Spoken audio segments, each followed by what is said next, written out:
Hello guys, welcome back to my channel. आज हम लोग ऋषिकेश के लिए निकल रहे हैं और ये हम लोगों की टैक्सी थी जो आ गई थी। और हम लोग तैयार व्यार होकर के निकल गए। नाश्ता नहीं किया हम लोगों ने क्योंकि लेट हो जाता, इसलिए हम लोग बस निकल गए। और जो हम लोगों के ड्राइवर साहब थे उन्होंने बताया कि ऋषिकेश जाते समय एक नेशनल पार्क है वहाँ पे, तो आप लोगों को घूमना चाहिए, वो अच्छा है। तो हम लोग ने डिसाइड किया कि चलो नेशनल पार्क घूम लेते हैं। सुबह का टाइम था तो हम लोग फिर नेशनल पार्क के लिए निकल गए। और ये नेशनल पार्क है, बहुत पीसफुल जगह थी, बहुत ज़्यादा। और हम लोग जल्दी पहुंच गए थे, सुबह का टाइम था इस वजह से। और कोई पब्लिक नहीं थी वहाँ पे। मत थोड़ा टाइम बाद सब बता रहे थे कि भीड़ हो जाती है। तो हम लोग गए। थोड़ा ये जंगल है, जंगल जैसा, मतलब जंगल ही है, लुक भी नहीं जब पूरा अंदर आप जाइएगा तो आपको अच्छा लगेगा। और वहाँ पे एक दरवाज़ा भी है जो कह रहे थे अंकल कि रात में बंद हो जाता है, उस पर करंट आता है ताकि यहाँ से जंगली हाथी भी बहुत निकलते हैं तो वो ना आ पाए। और ये अंदर से पार्क है, बहुत बड़ा पार्क है, बहुत सुंदर लग रहा था अंदर से। और अंदर बंदर और लंगूर बहुत थे, बहुत बड़े बड़े बंदर लंगूर थे। हम लोगों को एक्चुअली डर भी लग रहा था कि उनसे, क्योंकि और कोई पब्लिक थी नहीं, हम ही लोग थे, तो इस वजह से थोड़ा सा डर लग रहा था हम लोग को। और आगे मतलब वो था, पानी जैसा बनना था। अब वो भी बहुत सुंदर था, झरना टाइप था आगे से। वो कवर नहीं किया हम लोगों ने क्योंकि बहुत आगे चलना पड़ रहा था। वहाँ पे बोटिंग वोटिंग होती है, बता रहे थे वो कि वो बोटिंग स्टार्ट होती है जब पब्लिक आ जाती है तब। जब हम लोग गए तब तो स्टार्ट नहीं हुई थी, तो हम लोग वहाँ तक गए भी नहीं। तो थोड़ा सा और अंदर जाने पे वहाँ बोटिंग वोटिंग होती है। तो हम लोग ने बस यहाँ तक घूमा, फ़ोटो वोटो खींचा, वीडियोज़ बनाए अपने। और वहाँ अंदर कैंटीन भी है। कैंटीन भी बनती क्योंकि हम लोग बहुत जल्दी पहुँच गए थे। हम लोग ऋषिकेश के लिए निकल रहे थे इस वजह से। तो हम लोग घूम के फिर वापस अपने डेस्टिनेशन के लिए निकल गए, ऋषिकेश। बट एक्चुअली ऋषिकेश में हम लोग रुके नहीं, हम लोगों का अचानक से प्लान चेंज हो गया। एक्चुअली क्या हुआ कि बात करते करते हम लोग ने ड्राइवर साहब से मम्मी पापा ने बोला कि आप बद्रीनाथ भी जाते हो? तो उन्होंने कहा हाँ जाते हैं, पहुंचा देंगे ये इतने टाइम में। तो हम लोग बद्रीनाथ के लिए तैयार हो गए कि चलिए आप हम लोगों को बद्रीनाथ दर्शन करवा दीजिए। तो हम लोग ने ऋषिकेश में ना रुक करके हम लोग सीधे बद्रीनाथ के लिए निकल गए, क्योंकि हम लोगों को दर्शन करने थे। और हम लोगों के पास टाइम भी नहीं था कि हम लोग ऋषिकेश में रुकें। लेकिन आगे हम लोगों ने रास्ता बद्रीनाथ का बहुत अच्छा था, पहाड़े और एकदम वादियाँ बहुत सुंदर सी थी। थोड़ी थोड़ी जगह पे जैसे लैंडस्लाइड हुआ था तो उस वजह से रोड भी थोड़ी डेंजरस थी, बट अच्छा लगा। और ये आ, आ, क्या कहते हैं, हाई जंपिंग था और मेरा करने का मन था। और नदी में अलकनंदा नदी में राफ्टिंग भी हो रही थी, वो भी करने का मेरा मन था, पर हम लोग के पास टाइम नहीं था। एक्चुअली हम लोगों को छुट्टी नहीं थी, तो हम लोग ने बस बद्रीनाथ के दर्शन करने के लिए सोचा। तो हम लोग रास्ते में ये जो पहाड़े हैं बहुत सुंदर लग रही थी। और डर मतलब रास्ता भी थोड़ा सा, लेकिन मज़ा आया।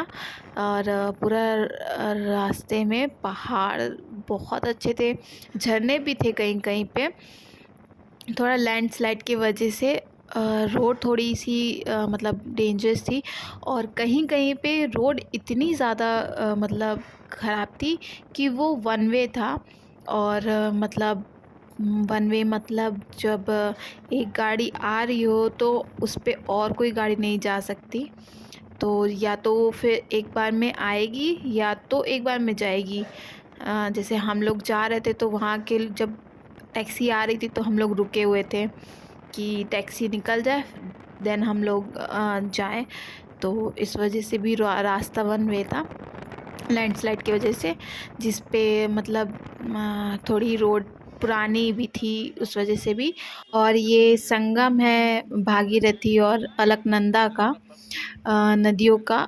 तो यहाँ पे ये देव प्रयाग में इनका संगम है। यहाँ से जब नदी बहती है तो फिर वो आगे गंगा कहलाती है। तो ये अलग अलग पानी पता चल रहा था, देख करके थोड़ा आश्चर्य हुआ। बट हाँ, ये अलकनंदा और भागीरथी नदी है जिनका संगम है ये देवप्रयाग में। और रास्ते में ही पड़ा था बद्रीनाथ जाते समय। और रास्ता ये देख सकते हैं, पहाड़ी वादियाँ बहुत सुंदर थी।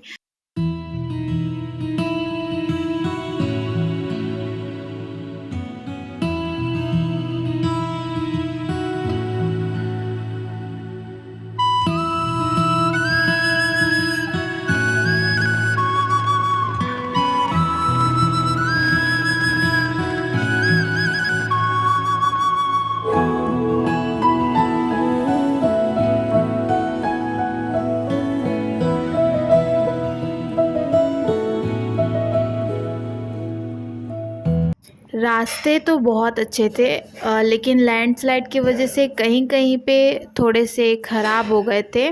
और कहीं कहीं पे तो लिखा भी था कि यहाँ ज़्यादा देर तक ना रुके। लेकिन वादियाँ बहुत सुंदर थी, हम लोगों को बहुत अच्छा लगा। हम लोग के फ़ोन नहीं बंद हो रहे थे, वीडियोस फ़ोटोज़ बहुत सारे ले रहे थे हम लोग। और रास्ते में हम लोग कहीं नहीं रुके थे क्योंकि थोड़ा सा मना था रोड पे गाड़ी को रोकना, इस वजह से तो हम लोग कहीं रुके नहीं। लेकिन मज़ा आया बहुत। और थोड़ा हवाओं में ठंडा था, लेकिन धूप निकली थी। और ठंडा तो उतना ज़्यादा नहीं लग रहा था, लेकिन कहीं कहीं पे जहाँ झरने थे वहाँ पे पानी की वजह से थोड़ा सा ठंडा लग रहा था, लेकिन बहुत अच्छा लगा। हम लोगों को रास्ते में धारी देवी मंदिर भी दिखा था, तो हम लोग ने वहाँ भी दर्शन किया। उसका हम लोगों ने वीडियो नहीं ले पाए, फ़ोटोज़ नहीं ले पाए। और रात हो गई थी तो हम लोग ने सोचा कहीं स्टे कर लेते हैं, क्योंकि ड्राइवर साहब बता रहे थे कि जोशीमठ के आगे बद्रीनाथ के लिए रास्ता जो गया है वो थोड़ा सही नहीं है, हम लोगों को सुबह ही निकलना चाहिए। तो हम लोग जोशीमठ में नहीं रुके थे, हम लोग जोशीमठ के थोड़ा बाहर आने पर, मतलब जोशीमठ जो एरिया लगता है उससे बाहर आने पर हम लोगों ने रूम लिए थे। क्योंकि रात काफ़ी ज़्यादा हो गई थी, इसलिए हम लोगों ने सोचा कि हम लोग रुक जाते हैं। तो वहाँ से, जहाँ पे हम लोग रुके थे वहाँ से 1 घंटे का रास्ता था बद्रीनाथ का। और ये होटल है जहाँ पर में हम लोग रुके थे। और आगे से तो रोड, पीछे से खाई थी। बद्रीश नाम था होटल का। अच्छा था। 1200 कॉस्ट पड़ी थी हम लोगों को सुबह तक का स्टे का। और ये रूम के अंदर का है, डबल बेड था, एक एक्स्ट्रा बेड दिया था उन्होंने हम लोगों को। और सारी फैसिलिटीज़ थी, गीज़र थे और ये बेड थे और पंखे तो ज़रूरत नहीं थी क्योंकि रात में बहुत ठंडी लग रही थी। ये रूम्स अंदर से थे। चलिए फिर मैं आपको नेक्स्ट वीडियो में मिलती हूँ। Till then bye bye.